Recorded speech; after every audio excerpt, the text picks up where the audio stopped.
Laikykitės. Laikykitės. He's going to ask that some of his colleagues maybe they copy a copy, but they can change this. Just a minute. So they gave some text in the press conference, so I put them down. And perhaps you know it.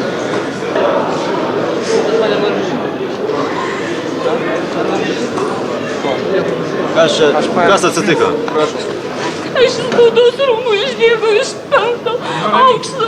Nuramykit. Galima aš pasakysiu jums informaciją? Ateikit pas mane, sodykite. Šviesi. Nesinervuok. Aš jums prašysiu. Aš atidirbau spaudos rūmuose 23 metus. Aš jums galiu pranešti. Buvom mes nuėjom į viršų, įsilaužė iš karto. Negaliu pasakyti. Pradėjau laužti, ten labai mažai žmonių buvo, išlaužė iš karto langus ir pradėjau šlangom. Kaip įjungėme šlangas visas, jau buvo 1 aukšto šlangus nupjautus, bet turėjom 3, 4 ir 5 aukštą. Purškė su vandeniu, pradėjom purkšti, su ginklais paprasčiausiai išlaužėm, ten išlaužė viską. Paskui įlėkė į 3 aukštą, 3 aukšte. Jie pamatė, kad ant stogo pas mus purkšti paruoštas vanduo ir laikė vaikyną šitą šlangą purkšti, tai kaip šovė, jį peršovė per šitą. Per veidą jisai nukrito, mes išbėgom jį kelti, traukti iš ten, tai mum įrėmė pistoletą, sako, gulėsit ir jūs taip rusiškai, sako, būdite lėžati. Visus išlaužė administracijos, visus 4, 5 ir 6 aukšto durys, kur buvo užrakinta ir kiekvieną pastatė po pistoletais ir pradėjo šaudyti į juos. Kaip nešaudyti, laikė juos. Paskui kažkas tai atbėgo iš fotografų, norėjo nufotografuoti, tai jį peršovė ar ką. Buvo 4 peršauti, 3 peršauti, 1 tai jau tikrai nušautas tikriausiai, nes jisai ir nukrito, mes tempėm, nebegalėjom atitempti. Reiškia, į 2 aukštą bėgė į 3, į prezidiumo salę ir į pres centrą. Skubiai kvieti pres konferenciją. Nė vieno neleido žmogaus ir visi dabar 3 aukštą prezidiumo salę, pres konferenciją kviesti. Greitai. Žmonės su šautuvais. Dabar pradėjo, kai aš įsitikėjau, pradėjo tankai. Taip, Tankai pradėjo važiuoti spaudos rūmų. Vyrai, visi rikiuojasi rinktinėm į vietas.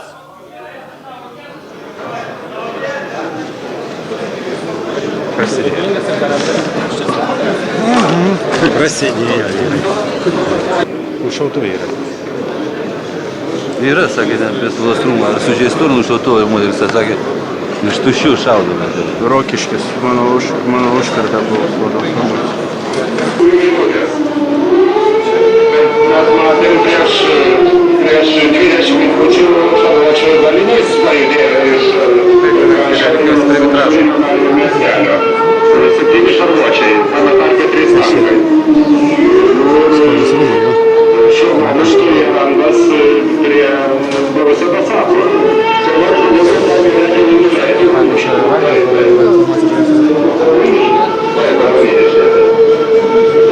Galima manyti, kad jie nuo ten pradės kažkokią akciją. Tikriausiai, kad taip ir bus.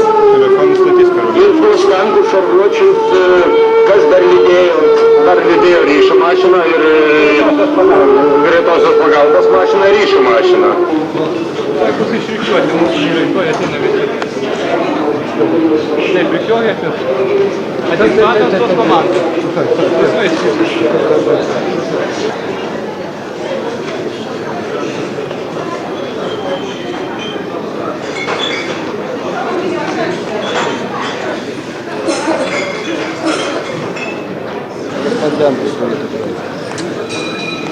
Niekai, vyrai, niekai. Ko darysi? Niekai, bet vis tiek gintis reikia.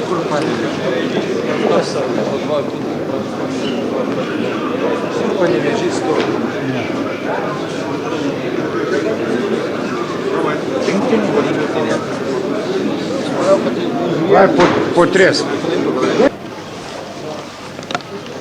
Kariuomenės puolė departamento pastatą, spaudos rūmus, visą eilę kitų objektų Respublikoje. Yra sužeistų žmonių, yra žuvusių žmonių. Pavojus yra pilnas ir realus. Yra rimtas pavojus komunikacijos priemonėm, radio, televizijos komitetui, bokštui, telefonų stočiai.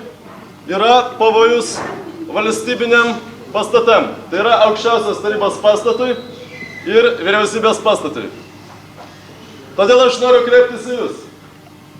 Visi, kurie supranta šitą pavojų ir manot, kad neturite būti čia, prašau 15 minučių bėgyje palikti pastatą. Aš dar kartą kreipiuosi į visus, nes tai yra jūsų pačių pasirinkimas. Nuo šios minutės pavojus yra realus. Tuos, kurie liks čia, aš už 15 minučių prisaikdinsiu ir jūs nuo to momento būsite Lietuvos Respublikos kareivis su visomis iš to ištekančiomis pasiekmėmis. Tai yra, jums veik Ženevos konvencija, paimti į nelaisvę, jūs galėsite tikėtis kombatanto statusą. Paskutinis dalykas. Aš nemanau, kad netgi užėmus šitos pastatus, su Lietuva yra baigta. Kiekvienas iš jūsų turit likti savo postuose ir turite organizuoti tai, kas yra vadinama pilietiniu pasipriešinimu. Tai yra, okupantui jokių žinių neteikti, su juo nebendrauti ir neleisti bendrauti kitiems. Nedalyvauti jokiuose rinkimuose ir organizuoti boikoto ir visas kitas pilietinio pasipriešinimo akcijas. Laukiu 15 minučių, tuos, kurie nepalieka pastato, prisaikdinu.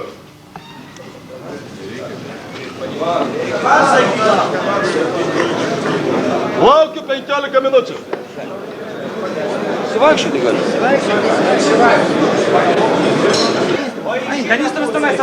Tvarkingai išeinat po 4 žmonės, viskas, stojat kiti.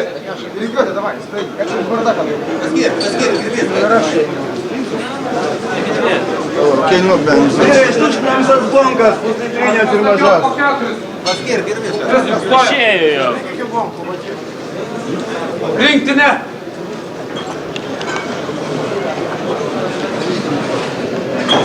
Baig tvarkytis.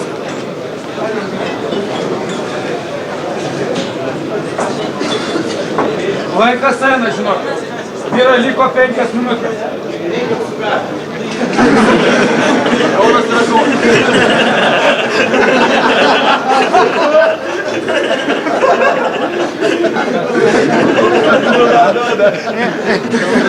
Gerai, gerai, aš to galvoju. Kaunas yra Kaunas. Kai vyrai sugalvoja? Aš daug apstoviu. Bet žinokit, būsim prisaikdinti. Gerai. Jau vyrai, kam nors šeimos ar giminės? Sako, dar 5 minutės liko. Visiems. Nusikaiška, man atrodo, Viskas gyvenimas. Viskas gerai. Koks gali būti kitoks to bolševiko gyvenimas?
Lietuvos savanoriai.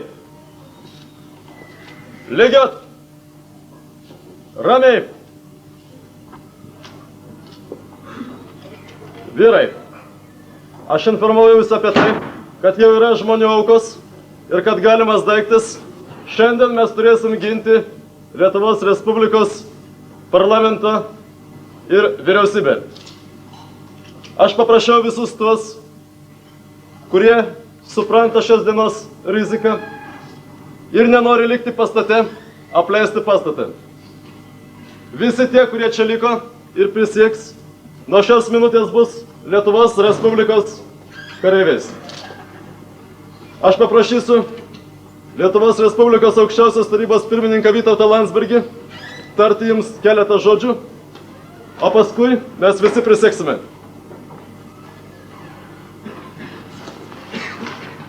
Ateina lemiamos valandos Lietuvos nepriklausomybei apginti arba dar kartą prarasti, kad po to iš naujo kiltų ir kiltų mūsų pasipriešinimas ir kova už laisvę. Bet pirmiausiai turime ginti savo teisę. Prieš jūs pasirinkimas. Mes esame pasirinkę.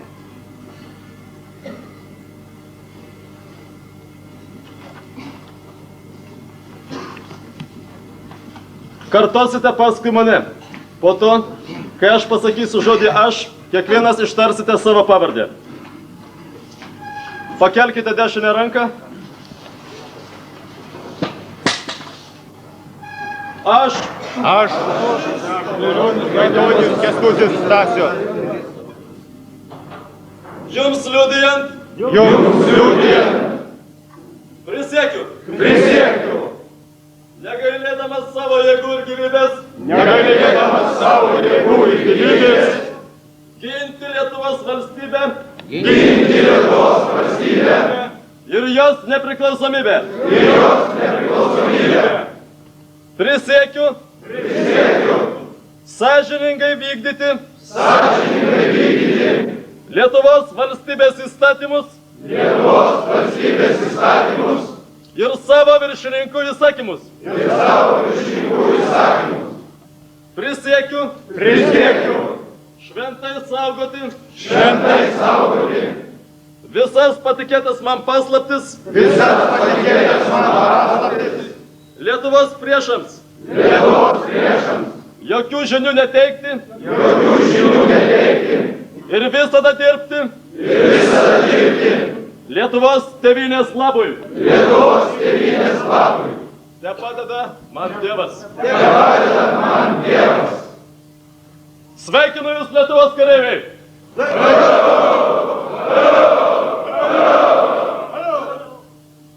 Lietuvos tėvynės vardu jūsų priesaika priimta. Kareiviai, žodį jums tars kunigas Robertas Grigas.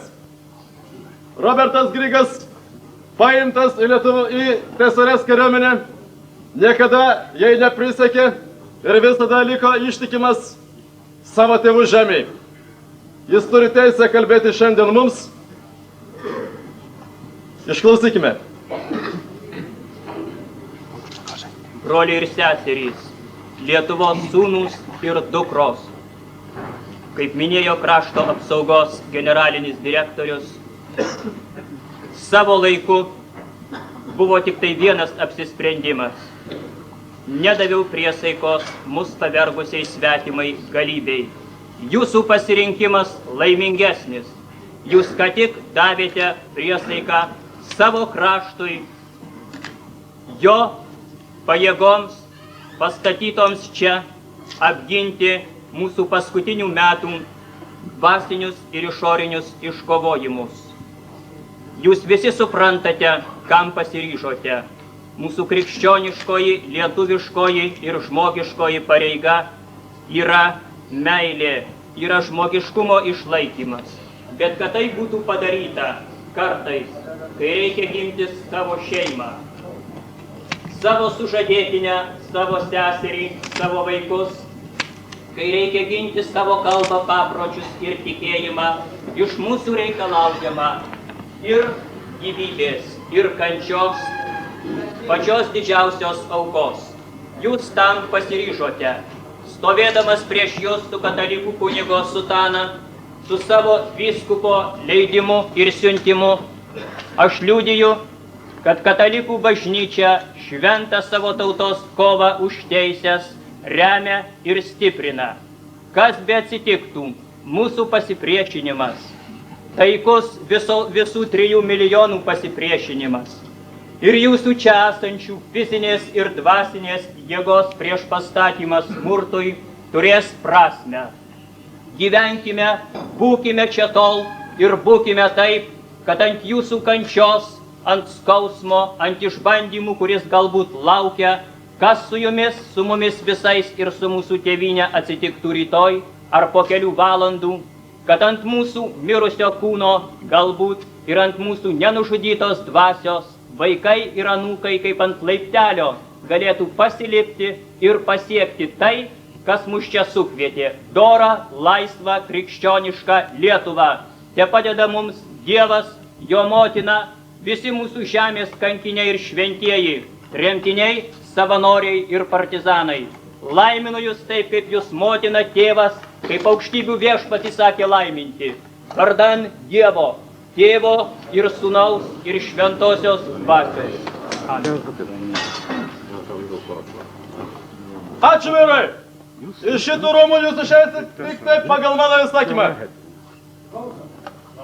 Išsiskirstit į vietas iki atskiro įsakymo ilsėtis. Visi vaikščio. Einam ant įsakymo.